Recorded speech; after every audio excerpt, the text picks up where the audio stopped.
ঝালকাঠিতে private car ও অটোরিকশাকে একটি cement বোঝাই truck চাপা দিলে ১৪ জন নিহত হয়েছে। গাবখান সেতুর টোল প্লাজা এলাকায় এই দুর্ঘটনা ঘটে। এদিকে নওগাঁর সড়ক দুর্ঘটনায় মোটরসাইকেল আরোহী স্বামী স্ত্রী নিহত হয়েছে। প্রতিনিধিদের পাঠানো তথ্য ও ছবিতে একটি ডেস্ক রিপোর্ট। ঝালকাঠিতে প্রাইভেট কার ও অটোরিকশাকে সিমেন্ট বোঝাই ট্রাক চাপা দিলে মারা গেছে অনেকে। বুধবার দুপুরে গাবখান সেতুর টোল প্লাজার এই দুর্ঘটনায় মৃতের সংখ্যা আরও বাড়তে পারে। গাবখান সেতুর টোল প্লাজায় টাকা দেওয়ার অপেক্ষায় ছিল অটোরিকশা, প্রাইভেট কার সহ কয়েকটি গাড়ি। সিমেন্টবাহী ট্রাকটি নিয়ন্ত্রণ হারিয়ে সামনে থাকা সব গাড়িকে ধাক্কা দিয়ে রাস্তার পাশে নেমে যায়। এতে প্রাইভেট কার ও অটোরিকশা ট্রাকের নিচে চাপা পড়ে।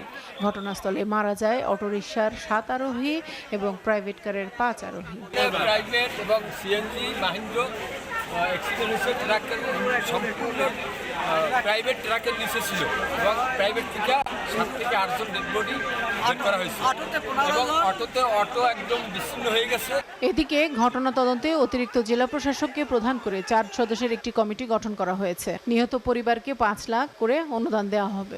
3 জন মহিলা আর বাকি সব পুরুষ। আর 12 জনকে উদ্ধার করে আমরা মেডিকেলে পাঠিয়েছি, বরিশাল মেডিকেল কলেজে। তাদের কারিগরি অবস্থা নাজুক অবস্থা, আর তাদের প্রপার ট্রিটমেন্ট দেওয়ার চেষ্টা করা হচ্ছে।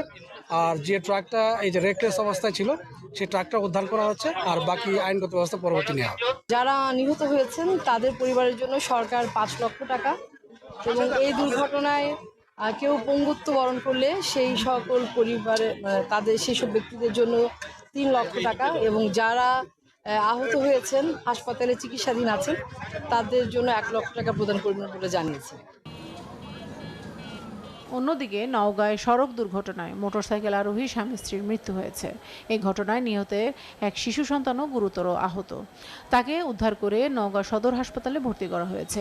সকালে শহরের ইয়াদ আলীর মোড়ে এ দুর্ঘটনা ঘটে। খবর পেয়ে ঘটনাস্থলে গিয়ে মরদেহ উদ্ধার করে পুলিশ ও ফায়ার সার্ভিস কর্মীরা। মোটরসাইকেল দুটি হেফাজতে নেওয়া হয়েছে।